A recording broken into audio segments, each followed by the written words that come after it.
اللہ سے دوستی لگاؤ. اور کتنا آسان ہے ساری زندگی کے گناہ کر کے اور ایک دفعہ کہہ دو یا اللہ توبہ. ایک قطرہ آنسو، یہ میرا کرتا ہے نا، اس کو دھونے کے لیے ایک بالٹی پانی چاہیے، کم از کم ایک بالٹی پانی چاہیے، لیکن 80 سال کے گناہوں کو دھونے کے لیے اللہ کہتا آنسو کا ایک قطرہ جو تیری آنکھ میں ہی رہے، باہر نہ نکلے، اتنا دے دے میں تیرے 80 سال کے گناہ دھو دوں گا. ایک آدمی کہتا ہے جی مجھے تو رونا ہی نہیں آتا. کئی لوگ ملتے ہیں کہ جی مجھے تو رونا ہی نہیں آتا، تو میں کہتا ہوں ہائے کر سکتے ہو؟ کہا جی ہائے کر سکتے. میں کہا یوں کہہ دے ہائے میرے اللہ مجھے معاف کر دے، تو تیری ہائے تیرے 1000 سال کے گناہ دھو دے گی، تیرے کروڑ سال کے گناہ دھو دے گی. دیکھو تو صحیح واسطہ کس سے ہے؟ کریم سے. مجھے بتاؤ میں ڈاکٹر مبین پہ ناراض ہو جاؤں، یہ مجھے منانے آئے تو میں اس کو ویلکم کروں گا یا دروازہ نہیں کھولوں گا؟ بولو کیا کروں گا؟ ویلکم تو نہیں کروں گا نا، میں کہوں گا جاؤ دفعہ ہو جاؤ، کیا منہ اٹھا کے آ گئے ہو؟ چلو ہم تو دوست ہیں. میری ماں ناراض ہو جائے میں منانے جاؤں گا، منہ ادھر کر کے بیٹھ جائے گی، منتیں کروائے گی، پیر پکڑوائے گی، خوش آمدیں کروائے گی، پھر معاف کر. اور میرا اللہ کیا کہتا ہے؟ من تقرب الیہ. ساری زندگی شراب زنا میں گزار دی، دانت ٹوٹ گئے، بال سفید ہو گئے، کمر جھک گئی. اب اس کو خیال آیا توبہ کروں، لوگوں نے تانے دیے جا اب تیری توبہ تو شرم نہیں آتی؟ کعبہ کے منہ سے جاؤ گے غالب شرم تم کو مگر نہیں آتی. تو اور کہاں جانا ہے؟ اور کہاں نہ کہیں جہاں میں اما ملی، جو اما ملی تو کہاں ملی. میرے جرم خانہ خراب تیرے عفو بندہ نواز میں کدھر جائیں؟ ایک ہی تو جگہ ہے. 900 چوہے کھا کے بلی حج کو چلی، تو حج پہ ہی تو جانا ہے، اور کہاں جانا ہے؟ کہاں جہاں معافی ملتی ہے وہاں جانا ہے. تم میں اتنے گناہ کریں کہ ایک ایک بال گناہوں میں جکڑا جائے، اور پھر ہم جا رہے ہیں. کہاں جا رہے ہو؟ کہ مسجد جا رہا ہوں اللہ سے صلح کرنے. تو وہ کہے گا یہ منہ اور مسور کی دال، اس عمر میں تیری توبہ. اور میرے اللہ کی خبر کیا آئی ہے؟ میرے اللہ کی خبر کیا آئی ہے؟ من تقرب الیہ تلقیتہ من بعید. جو مجھے منانے آتا ہے میں پہلے کھڑا ہو کر اس کا استقبال کرتا ہوں. آجا تیرے تو مینوں اڈیکا ہیں، تو کدے آؤں ہن تائیں کتھے آؤں؟ آ جا میرا بندہ، تیرے واسطے تو میرے دروازے کھلے ہوئے ہیں. کدے نکل گیا ہوں، کتھے ٹر گیا ہوں؟ کہاں چلے گئے تھے؟ تلقیتہ من بعید. کوئی ہے بتاؤ، کوئی ہے ایسا؟ کوئی دوست، کوئی بھائی، کوئی بیٹا، کوئی ماں، کوئی بیگم، کوئی خامن، کوئی باپ، کوئی حکمران کہ تم روٹھے کو منانے جاؤ اور کہے ویلکم مرحبا؟ اور وہ جس کو کسی کی ضرورت نہیں، نبیوں کا محتاج نہیں، کسی کے سجدوں کا محتاج نہیں، فرشتوں کا محتاج نہیں، اس کو منانے جو اس کو تو ضرورت ہی کوئی نہیں ہے، پھر کیوں میرا استقبال کرتا ہے؟ ترمذی کی روایت ہے، بنی اسرائیل میں ایک نوجوان تھا کفل، روزانہ نئی لڑکی اپنے کمرے میں لاتا تھا. شراب اور لڑکی اس کی زندگی تھی. ایک رات ایک لڑکی کو لے کر آیا. 60 دینار پاکستان کا 12 لاکھ روپیہ بنتا ہے، اور آپ کا 1 لاکھ بنتا ہے. 1 لاکھ رینڈ دے کر وہ ایک لڑکی کو لے کر آتا ہے. جب کمرہ بند کیا تو دیکھا وہ لڑکی رو رہی تھی. تو کفل کہتا ہے میں زبردستی تو نہیں لے کر آیا، ڈیل کر کے لایا ہوں. تو وہ روتے بولی کفل طوائف نہیں ہوں، غریب ہوں، مجھے غربت نے عزت بیچنے تک پہنچا دیا ہے. میں کہا کرتا ہوں جب مالدار لوگ زکوٰۃ نہیں دیتے تو غریبوں کی بیٹیاں طوائف بن جاتی. جب مالدار لوگ اپنے دنیا کو جنت بناتے ہیں اور غریبوں کو بھول جاتے ہیں تو غریبوں کی بیٹیوں کی عزتیں یوں نیلام ہوتی ہیں. وہ ساری زندگی کے لیے طوائف کا داغ اپنے ماتھے پہ لیتی ہیں اور زندگی بھر عزت کا ایک لمحہ نہیں گزار سکتی.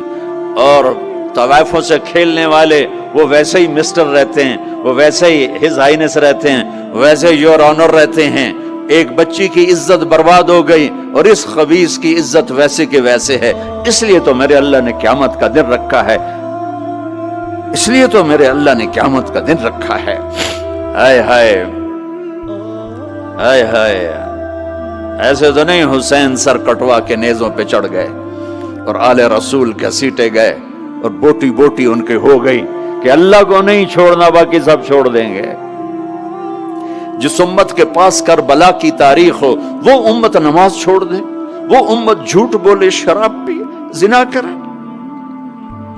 جلا دو اپنی تاریخ کو، جلا دو اپنی کتابوں کو، جلا دو اپنی میراث کو،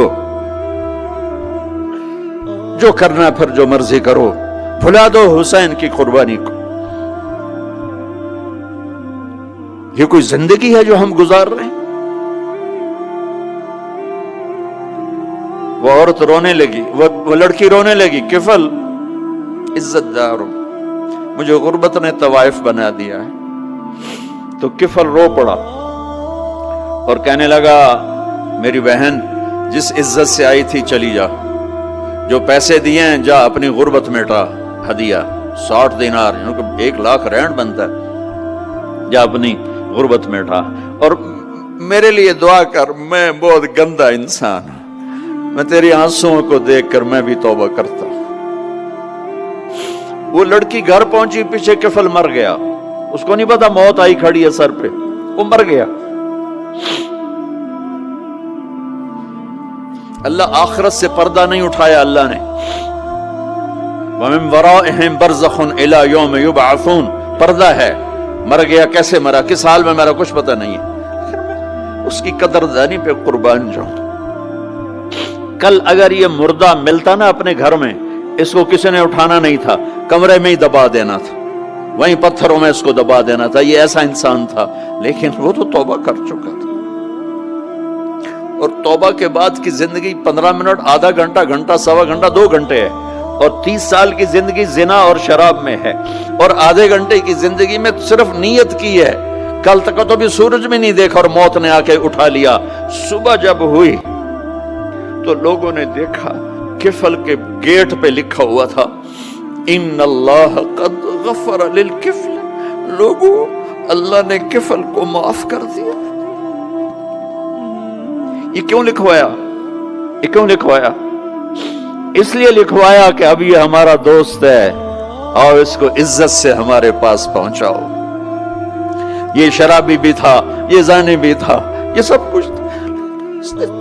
اس سے بڑا قدردان کوئی ہے کہ نیکی کرنے کا ایک دن اس کے پاس نہیں؟ ابھی آج اس نے نیت کی ہے کہ آج کے بعد میں نیک بن کے زندگی گزاروں گا، اور موت نے مہلت نہیں دی، خالی نیت پر میرے اللہ نے کیا کر دیا، اتنا بڑا مین گیٹ پہ نورانی سطر سے لکھا ہوا تھا ان اللہ قد غفر للکفل، اللہ نے کفل کو معاف کر دیا، یعنی جاؤ اس کو عزت کے ساتھ لے کر آؤ اور میرے دربار میں پہنچاؤ، یہ اللہ ہے۔ میرے عزیزو، اللہ کے واسطے اپنے اللہ سے دوستی کر لو، اپنے اللہ کو اپنا بنا لو۔ اس کو اپنا بنانا دنیا کا سب سے آسان کام ہے کہ تم اس سے دوستی لگا کے ٹوٹ بھی جائے پھر توبہ کرو وہ پھر معاف کر دیتا ہے، پھر ٹوٹ جائے پھر توبہ کرو وہ پھر معاف کر دیتا ہے۔ یہ راڈ ہے، یہ 1 2 3 4 5 6 7 8 یہاں سے 7 8 جگہ سے ٹوٹ جائے، ہم اس کو ویلڈ کریں گے، ویلڈ کر کے پھر اس کو پینٹ کریں گے تو یہ سیدھا ہو جائے گا، لیکن وہ ہمیں پوائنٹ نظر آئے گا، یہ ٹوٹا ہوا ہے، یہ ٹوٹا ہوا ہے، یہ ٹوٹا ہوا ہے۔ ٹھیک ہے نا میری بات؟ ایک اب اللہ کی سنو، ان استقالنی عقلت لا، میرا بندہ تو اپنی توبہ کا برتن توڑ کے لا، 1 دفعہ نہیں، 100 دفعہ نہیں، 1000 دفعہ نہیں، 1,00,000 دفعہ، جب ٹوٹے آیا، جب ٹوٹا آیا، جب ٹوٹا آیا۔ اب یہ 10,000ویں دفعہ یا 10,00,000ویں دفعہ توبہ کا برتن اس کے پلے کیا رہ گیا؟ ٹکڑے ٹکڑے نہیں، پرزے پرزے ہو گیا۔ میرا لگا تھا عقل تو لا، جب میں تجھے معاف کروں گا تو ایسا بنا دوں گا کہ جوڑ نظر ہی نہیں آئے گا۔ یہ ان کو بھی نہیں پتا چل، جو یہاں بیٹھے ہوئے کرامن کاتبین یہ بھی سمجھ گئے اس نے تو کوئی توبہ توڑی ہی نہیں، یہ تو ہے ہی سلامتی والی توبہ۔ یہ میرے آپ کے اللہ کا معاملہ ہے اپنے بندے کے ساتھ۔